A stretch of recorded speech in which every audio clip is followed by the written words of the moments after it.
ఇలాంటి ఒక సమాజంలో అసలు మీరు ఏ ఉద్దేశంతో, అంటే జనరల్గా ఎన్నో వృత్తులు ఉన్నాయి, ఈ వృత్తిలోకి ఎట్లా ప్రవేశించారు, ఇందులో ఎలా ఉండగలుగుతున్నారు? అది ఒక మాట అడిగారు, అసలు సినిమాలోకి ఎలా రావాలనుకున్నారు, సినిమా నుంచి అసలు ఎందుకు వచ్చారు, ఆత్మ పైనలోకి ఎందుకు?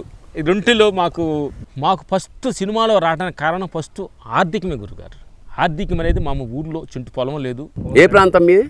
ప్రకాశం డిస్టిక్ కారంచేడు మండలం. ఏ ఊరు? నందిగుంటపల్లి చిన్న గ్రామం.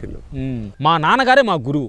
మా నాన్నగారికి తాగుడు, జోదం, పేకాట అన్నీ మా నాన్నగారు ఒక్కళ్ళే. మా తాతగారికి ఆయన కొంచెం గారాభంగా పెంచినందువల్ల మా ఫ్యామిలీ మీద రెస్పాన్సిబిలిటీ తీసుకోవాలి. ఆయన తీసుకోనందువల్ల మేము 5 పిల్లలమి, మాకు పూట కూడా అన్నం జరిగేది కాదు.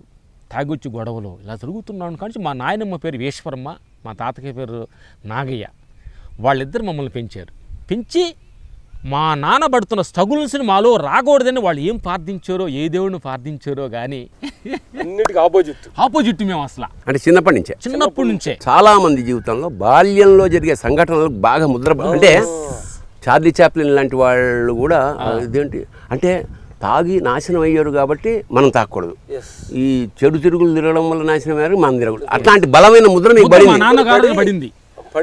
ఊర్లో పనులు చేస్తుండగా మాకు ఒక బండరాయిలోనే భగవంతుడు ఉన్నాడనేది సత్యం. దాని గురించి మాకు తెలియపోయినా కానీ ఇప్పుడు షార్ట్ కట్లు మేము చెబుతాం. అంటే మేము సినిమాలో రావటానికి అసలు ఊరు నుంచి బయటికి రావాలని థాట్ మాకు. బండరాయ ఎవరు గురువు లేరు. రసబండ దగ్గర ఉండేది 10 మంది అంతా కూర్చొని బండరాయి లేపేవాళ్ళు. ఎప్పుడో జనసానాన్ని లేపి ఇప్పుడు ఎవరు లేపుతారో మాట్లాడుకుంటున్నారు.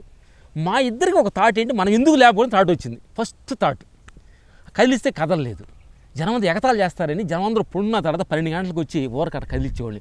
ఆంజనేయ స్వామి బెళ్ళ తిరణాల్లో కొనుక్కొని మెడ కట్టుకొని ఆంజనేయం తలుచుకుంటే బలం వస్తుందని చెప్పేవాళ్ళు కదా. ఆయన చూడటం కొంచెం లేవటం అట్ట ఒక సంవత్సరం పాటు ప్రాక్టీస్ చేసి రసబండ దగ్గర కూర్చుంటే సార్ మీ బండ్లు లేపుతానన్నాం. పెద్దలు కదా మీ ప్రాక్టీస్ వాళ్ళకి తెలియదు, పెద్దలు మీరే లేపుతారా అన్న. లేపుతాం చూడండి, ఇద్దరం కలిసి లేపేశాం. ఆశ్చర్యపోయారు. అప్పుడు మమ్మల్ని వచ్చి అప్పుడు దాకా అసలు ఊర్లో ఒక అమాయకంగా ఒక 0 స్టేజీగా అసలు మాట్లాడడం తెలియదు అన్న వాళ్ళు, ఒక తెలియని చెలు పట్టుకోవడం ఏంది అన్నారా మీరు అంటాం ఇలా వచ్చింది. అప్పుడు అమాయకత్వంగా ఉన్నవాళ్ళు ఒక తెలియని ఒక హీరోయిజం మాలోకి వచ్చింది. సడన్గా మా ఊరోళ్ళు కొంతమంది మా పేరు తట్టుకోలేక ఇంకో ఆపోజిట్ పార్టీ మమ్మల్ని ఓడించారు. మనకిద్దరు అప్పుడు కూడా మాకు తెలిసిన సత్యం అండి గురుగారు, విశ్వంతో శరణాగతి అయ్యి ప్రేమతో నువ్వే తడుగా అనేది ఒక రాయిని కూడా కానీ మన శరణాగతి అయితే ఆ రాయే మన సపోర్ట్ గురువుగా భావించింది అనేది ఎవరు గురువు లేరు ఆ టైంలో. ఆ రాయే మాకు ఒక మనోధైర్యాన్ని నేర్పింది గురుగారు. నాకు సత్యమైన ఇది మీకు ఒక రహస్యం తెలుసో తెలియదు అంటే మీరు చూసే తమిళ సినిమాలో మొదల్ మర్యాద అనే సినిమా వచ్చింది. అది ఇదే కదా. అందులో ఇతను ఏజ్డ్, ఇతను 60 ఏళ్ళు పైచిలుకు, అమ్మాయి రాధ. ఆ ఇంట్లో బండరాయి ఉంటుంది. ఎవరన్నా వీడిని ప్రేమిస్తుంది, ఇతను నచ్చాడు అతని మనసు. వాడికి పాపం ఇంట్లో పెళ్ళాం గయ్యాలి. ఈ అమ్మాయితో కనెక్ట్ అయ్యాడు. అమ్మాయి అన్నం తినిపిస్తే ఏడ్చాడు. వయస్సులో నేను ప్రేమించడానికి ఈ ముసలి అనుకుంటుందేమో అని ఒక బండరాయిని చూస్తుంటాడు. చూసి ఎవరు లేకుండా చూసిందని లేపే ప్రయత్నం చేస్తుంటాడు. అది సినిమా మీకు తెలిసి, లేకపోతే మళ్ళీ చూడండి మొదల్ మర్యాద దాని పేరు. అలాగా ఒక ఊర్లో వాళ్ళు కాంపిటీషన్ మళ్ళీ ఓడించిన ఓటమికి మేము వెనకబడకుండా, మా నాన్న డీజర్ కదా ఆ ఊర్లో మా నాన్న పోవడంట ఓడిపోయామని చెప్పి కర్ర తీసుకొని అమ్మబడ్డాడు. నరికేత్తం కాళ్ళు నా కాళ్ళు ఓడిపోతారని మళ్ళీ వేరే గురువు దగ్గరికి వెళ్ళి నేర్చుకొని ఆ ప్రకాశం డిస్టిక్లో అంత పబ్లిక్ స్టేట్ వేసి లేపేసాం. అది చూసిన తర్వాత అక్కడ బయటికి పక్షులుగా గూటిలో రెక్కలు వస్తే గూట్లో ఉండవు కదా, ఊర్లో ఉండకూడదని మేము నిర్ణయించుకొని సినిమా ప్రయత్నిస్తూ మిలిటరీకి వెళ్దాం అనుకున్న. ఏలుముద్ర చదువు లేదు. ఆ తర్వాత రాజు మాస్టర్ గారు, మా నాన్నగారు కోడిపందాల హెడ్, మా నాన్న రాజు మాస్టర్ గారు కోడిపందాలకు ఆ ఊరు రావటం, మా నాన్నగారి ఫ్రెండ్ ద్వారా ఫైటర్కి వెళ్దాం అనేది ఫస్ట్ టైం. చేరడమే ఫస్ట్. అప్పుడు ఎంత వయసు మీది? 19-20 ఇయర్స్ ఉంటుంది. అప్పుడే చేరారు అసిస్టెంట్ రాజు మాస్టర్. ఎన్నేళ్ళు? ఇప్పటికి 34-30. ఆయన దగ్గర చేరాక ఎన్నేళ్ళకి మాస్టర్ అయ్యారు మీరు? మేము 2001 ఫైట్ మాస్టర్ అయ్యి హైదరాబాద్ వచ్చాం. ఇక్కడ హైదరాబాద్ లేరు అప్పుడు? చెన్నై వెళ్ళాము. చెన్నై 87లో చెన్నై వెళ్ళి 89 ఫైటర్ కార్డ్ తీసుకొని 2001 ఫైట్ మాస్టర్ ఇక్కడికి వచ్చాం. చెన్నైలో ఉన్నప్పుడు ఇండస్ట్రీ ఇక్కడ రాకముందు. అవును, నేను 90లో వచ్చా. 87 వెళ్ళిపోయాం.